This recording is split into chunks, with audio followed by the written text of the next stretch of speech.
Well, welcome everybody to the Bonner Milltown Community Council meeting for November 11th, 2024. We'll call the meeting to order. Please put cell phones on vibrate or silent and mute your Zoom. Roll call. Jane Kipp, Vice Chair. Emily Herndon, Secretary. Karen James, Treasurer. And Rick Hall, Chair. John Wilkie, member. Alrighty, so we do have a quorum. First item on the agenda is approval of the agenda. We have a motion to approve the agenda. Jane makes a motion to approve the agenda. Okay, second. I'll second it. Motion's been made and seconded. All in favor? Aye. Aye. Aye. Anybody opposed? And approval of the minutes not from September 9th, but from last month. Oops. We've all had a chance to take a look at them. Do we have a motion to approve or any changes? Make a motion to approve the minutes from October 2024. I'll second it. And all in favor? Aye. Aye. Aye. Anybody opposed? No. Next, the exciting Bonner history tidbit. And Parker is here, our intern, to give you a really interesting one this week. Thanks, so if you want to please. Come stand this up. way so you'll be on camera. Don't worry, there's not really that many people. Is this good? All right. If we were to stand in Bonner exactly 106 years ago, we would hear the mill whistle blowing. In fact, we could hear that whistle blow from as far away as Potomac. For one day and night, the mill blew that whistle to commemorate the end of World War I.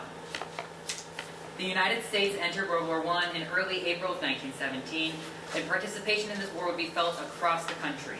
Bonner created a community victory garden in spring of 1918. With 150 lots located near the mill, the gardens would remain in place until after World War II. The Blackfoot Railroad's construction came to a halt, leaving residents of the Blackfoot Valley to lobby Washington for the rails that be completed to Clearwater. Kenneth Ross, the manager of the mill, chaired the American Red Cross for Missoula, Sanders, and Powell counties in 1917. He raised money that allowed over 100 women to make bandages and other medical dressings, as well as hundreds of thousands of dollars that a committee he organized used to construct a building at the end of Missoula Train Depot to serve soldiers fruit, coffee, donuts, cookies, and other refreshments.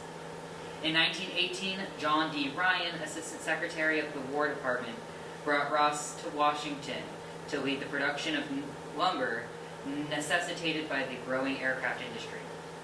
Also of note is a certificate the Anaconda Copper Mining Company received, now held by the History Center. Given by the War and Navy Departments, it certifies that the company had, quote, assured the War and Navy Departments that they will gladly reemploy everybody who formerly worked with them and left to serve in the Army or Navy during the Great War, end quote.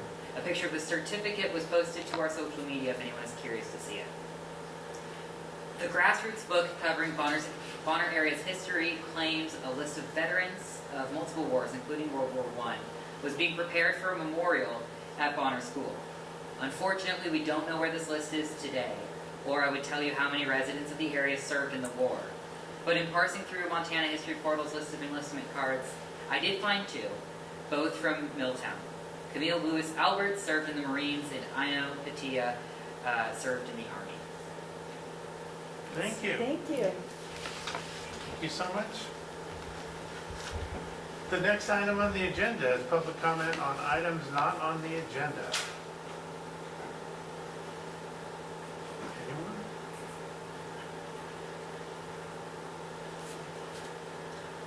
Well, then the next item would be announcements, and we don't have any. The next item is speakers, we have none. Yep. Next is the bouquet period. Any bouquets out there? I would say one. Sure. Emily? Just thank you for all the veterans for serving and for your service on Veterans Day. Anyone else? Yes? So we recently celebrated Halloween in the neighborhood, as everyone knows, and the house across the street from the History Center, which is painted a beautiful kind of orangey bronze color, has the best Halloween decoration I've ever seen. pumpkin face attached to the walls of the house. It's still up for at least a little while longer, so if you get a chance, drive up the street, take a look at it. It's amazing. Thank you. And Gary? So I just have a quick one, bouquet to Dylan Houston and his sixth graders for their posters that they put together from different aspects of local history that were shown at the PTA conferences this past week. And they were, the students all made their own posters about some aspect of Lawrence Hotel, or the Margaret Hotel, and different aspects. The mill, they had these there. It was a project for the class, and so it was really nice to see that. So, okay to Dylan and his kids. Thank you. Anyone else? If not, I'm going to give a bouquet to all the election workers. Then we see all those people in line, we don't realize the hard work that goes into the people that have to count all of our votes, and the majority of them are volunteers, and we're so happy that our election went smoothly here in Missoula County, and I could take some signs down now, so. Next is public comment, again, another public comment period. I'll add one in there, and that is Clinton Community Council on November 21st. We'll have a very informative talk by Commissioner Slotlick, I cannot talk tonight, about taxes. So that'll be at 6 p.m. on November 21st. About property taxes? Yep, property taxes at Clinton School. Got it. Thank you. Any other public comment? Next we'll go to communications, Missoula County Brownfields Program update. Everybody, if you don't know what a brownfield is, it's an abandoned or underutilized property whose reuse is complicated by environmental contaminants, and mills have normally many of those, and so do other industrial sites. The impacts of contaminants could be known or simply a potential concern for the owner, buyer, or other stakeholders. The overall goals of the Missoula County Brownfields Assessment Program are to remove environmental uncertainty and facilitate the development of brownfield sites. The county provides environmental due diligence or cleanup planning services under a grant from the EPA Brownfields Program. For more information, we have a link, and I'm sure we have it on our Facebook site. Update on the long-range transportation plan. The Missoula Metropolitan Planning Organization, MPO, works to plan a safe transportation network for the Missoula area to ensure that we have comprehensive, cooperative, and connected transportation system. The MPO updates the long-range transportation plan for the Missoula urban area every 4 years. Do you have ideas on how to improve the county's transportation needs? We have a click here to engage on that as well. And then part of that is also buses. Missoula 2045 land use plan. We are updating the land use plan. The land use plan influences how Missoula's built environment looks and feels. This includes all the places we live, work, and play. And we have a click here to read the draft and share your thoughts. And the Missoula land use plan does include portions of the county that are in the Missoula sort of metropolitan area. We're part of that. The 15-year master plan processed for Missoula outdoor and indoor play spaces. Missoula is creating a new 15-year master plan for Missoula outdoor and indoor play spaces. The plan brings together residents and partners to reimagine developed parks, recreation facilities and programs, trail networks, open spaces, the urban forest. And we have another click here to engage. Next item on the agenda. Does anybody have any other communication last minute? I don't think we had any this time. Next is the treasurer's report, and I show 66419 card. That is correct. Mm-hmm. And we have an upcoming expense for reimbursement for Zoom, Mm-hmm. and probably the P.O. box will be coming up pretty soon. Action items none. Discussion items. The council will take note of any available updates in the following areas of interest. All community council meetings, those are back in session, and I did not attend. Is there anybody on the council that went? Jane. No, I was there. You So were? actually, the core communications was what was on the community council meeting. Uh-huh. So, there is no update on that. Otherwise, you can catch the community council on YouTube. So you can always look at all community councils in Missoula County. It will pop up on YouTube and you can look back through any of those. And we can send you all the materials as well, because Yes. they email those to us. Next is, and how was it attended? Did a lot of people show up? Yeah, I would say so. It was a good diversity. Good. So, yeah. I think the biggest one was Clinton. Clinton, our newest members. 2, the community development update, and I don't think we have any, or do we? Gary? I don't have an update, but it's just a thought, and it's sort of a vague thought that there is interest on Greg Morse and Mike Heisey of this mill. Greg Morse, who was here earlier, has the West Dog Yard. And it seems like it'd be nice to have a community meeting sometime in the spring maybe, and just have go through these plans and see if the community has a consensus about what kind of development they'd like to see. Greg indicated that he has an interest in hearing from the community. I think Mike Heisey has said the same kind of thing. Just a notion that it would be good to have something occur maybe in the spring that gives the community an opportunity to come and express preferences for what they'd like to see happen out here.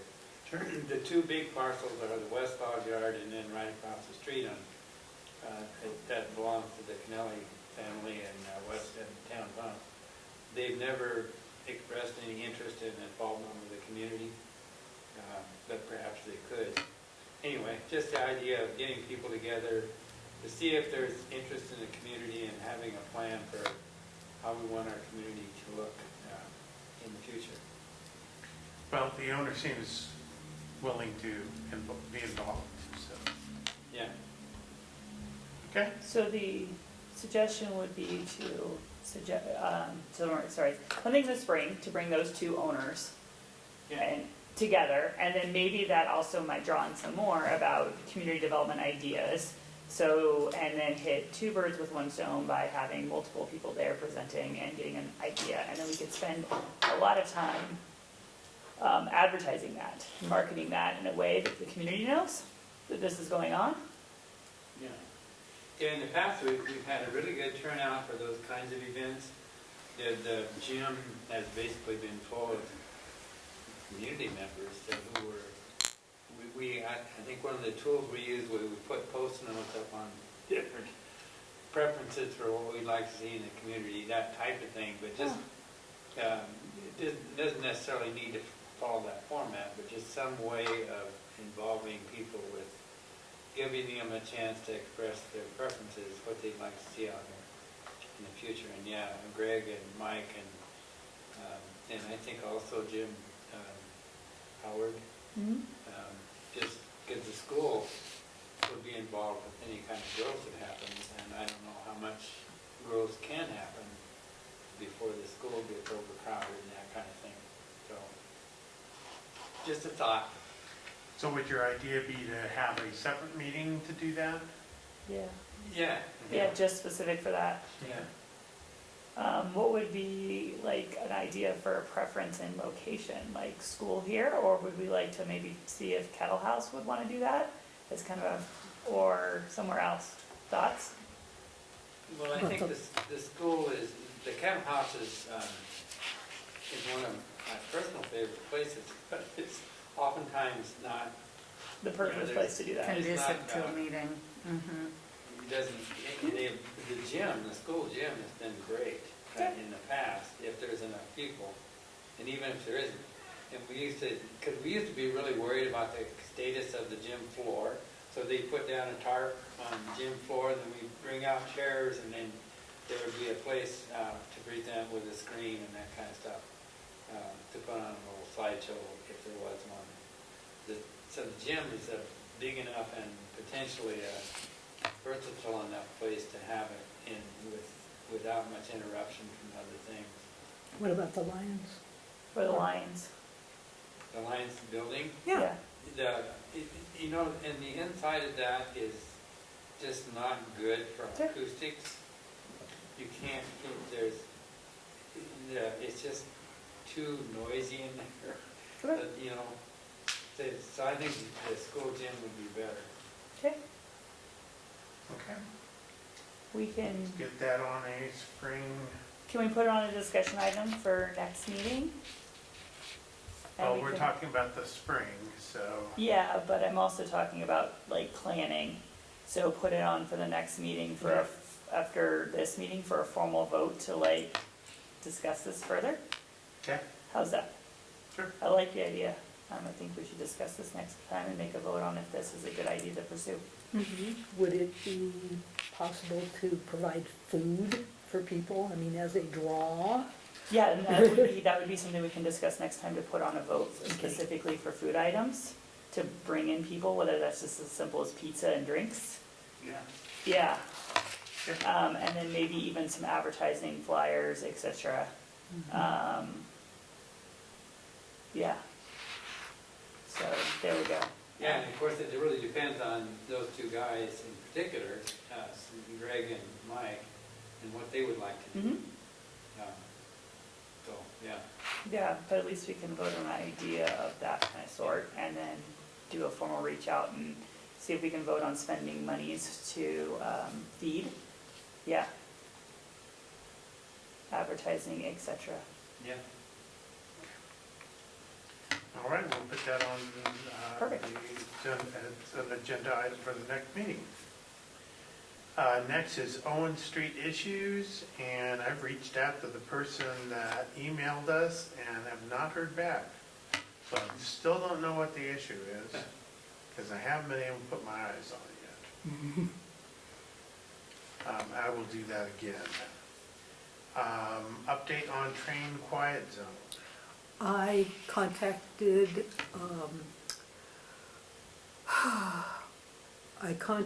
the person who asked about the train noise, and we got together with county commissioner finally. It took weeks to do. And between the two of them, they decided that what they liked was something called a directional horn. I gather that's one of the cheaper alternatives to it. And so instead of blasting the noise out, they blast it down. So it's more just in the local area of the crossing. I think probably the next thing to do is to find out if there are other people in the local area that are offended by the train noise, or whether it's just one person. Mm-hmm. So if a survey could be sent Yeah. out on that next door neighbor, someone was complaining about it, train noise, but it was in town. Okay. And where the neighborhoods are more crowded, and, houses are right next to the crossings. So they have a slightly different situation, and also something that we can't do anything about, it's their town. Mhm. So the thought process is doing a survey for the community about directional horns for mitigating sound from the Or at train least railroad. Quiet. mitigating, the Mitigating, yeah. need to mitigate at all. Okay. Yeah, to find out if that's an issue. The county is focused on residential development. And so neighborhoods are gonna get more crowded, there's gonna be more people everywhere. And if there are more people, then somebody's gonna complain about the trains. And the places where they complained about the trains before were in town, where the neighborhoods are right next door to the crossings. And I can imagine that that's pretty noisy and annoying because it occurs many times during the day. Out here, we got a little more room. Nobody's right up against the train unless you're in Milltown. And I've never heard any of those people complain, but maybe they just need a place to complain to. Who pays for directional Yeah. horns? That would be decided once they decide what they want, and where it would be. I mean, as cost goes up, probably everybody balks at paying for it. And it, you know, if you needed it in Milltown and you needed it out on Rustic Road and you needed it out in Tura and all these other places, if you needed it at every single crossing, then all of a sudden people would be saying, okay, now what do we do? Is it on the train or on the crossing? It's on the crossing. Oh, The directional horn is on the crossing? As far as I know, it's on the crossing. Yeah, that was what's discussed a couple months ago, that it was on the crossing, so then it would just blast the horn just right there, opposed to the whole train blast. So, it's gonna be interesting to know how many unrestricted train crossings Missoula has versus the county. You would think in the city with more density, they'd have more secure crossings, but But the trains don't run in the city so much as they used to. I can remember when trains ran all over the place. You know, you'd Well, be they going s- down Broadway and you had to stop because trains were well, they crossing all the time. still have the one through Broadway. And they Yeah, still have the one that goes by the Rattlesnake. So, and then I don't know what it's probably outside of town is after that towards the airport. mhm. So. Okay, I will get a survey out that simply says community interest Mhm. in producing a train quiet zone using directional horn. Mhm. Okay. To mitigate the horn instead from the train. Okay, perfect. I got that. okay. And that's it for discussion items, unless I missed something and you want to add something? Gary? Gary? Gary? Just have a question about that directional horn. How will the train engineer know that he's not supposed to blow his whistle if there's a directional horn on the crossing? I don't know. 'Cause they No probably- idea. Perhaps they, you know, are informed when they do their route, okay. They you need know, to, this is- almost need to have an announcing sign or something up ahead of the crossing that says, "Don't blow your horn." Yeah, I no longer, it's been a long time since I was on a train or had anything to do with it, and I'm sure a lot Yeah. of it's automated now. No, the engineers do it. And, Yeah, but it may be automated to the point where it's the, you know, a light flashes or something in their Yeah. engine compartment, and it says, you know, Well, at that could be- these places, you don't do it. yeah. It's been 60 years since I worked on the railroad, so I think there've been some changes. Alrighty. And so that's it for discussion items, public comment period again. Sweet. Sorry. Anybody? I have a Oh, question, which kind of fits in with these other questions we just been talking about. What is the project that has all the cables, colored cables that are sticking out of the ground at intervals? I think it's You're putting fiber it- optic. They're putting in conduits for fiber optics, but right now there's nothing in it. Right, so they're gonna, how do they just string it together? They It just run it through the conduit. So I would imagine that some of that fiber optic made it to the tower by the golf course, because all of a sudden we have 5G ultra wideband. So, and that was what was necessary to upgrade that tower when I talked to Verizon. So when I talked to the people that are putting in that, those conduits, and I asked what companies would be using it, and they said whoever wants to pay to use it. So it's part of the infrastructure bill, that they're putting the infrastructure in prior to there being fiber optics to go in it. So it's there, and if somebody wants to run fiber optic, they can, so. Thank you. There's a little segment over on Hakeland Drive, and some people came in and they dug a hand ditch, and they put in that cable sticking up out of the ground. It's not connected to anything, but, I mean, it's interesting, the number of places they're putting that. Yeah, it's running all the way to, what did they say, Deer Lodge? Really? Yeah, so it's a big That's project. a big project. It was running all the way out to Sanders County and Thompson Falls too. They had done that this summer.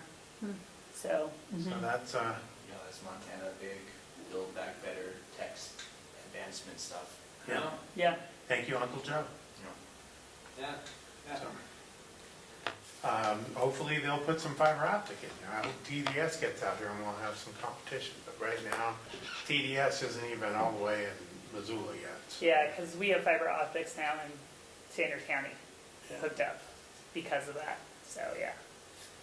Yeah, they've got fiber optic in Mexico where I'm going, they're just putting it in here, so it's pretty wild. Anything else in public comment? Yeah, I'm nosy, Judy, whenever I see any project happening, I stop and question people. That's why I wanted to remember to ask here. Yeah, I also asked them about when they were gonna finish the rest of Fontaine. And the answer was it's not planned, but at least we've got the entrance, so when you pull off at 200, you don't immediately go bounding over a bunch of potholes. But now if they make that a 2-lane road where that corner is, where Zog and Fontaine change, so. Any update on the dollar store? No. We are having another planning and zoning meeting, but it's mainly training tomorrow. Then we've got another planning and zoning meeting the following Tuesday. But we didn't have a lot of things on the agenda, so I haven't seen anything. I would think if they're gonna have a plan, we would see it, but I haven't seen anything going on there. So maybe next year, who knows?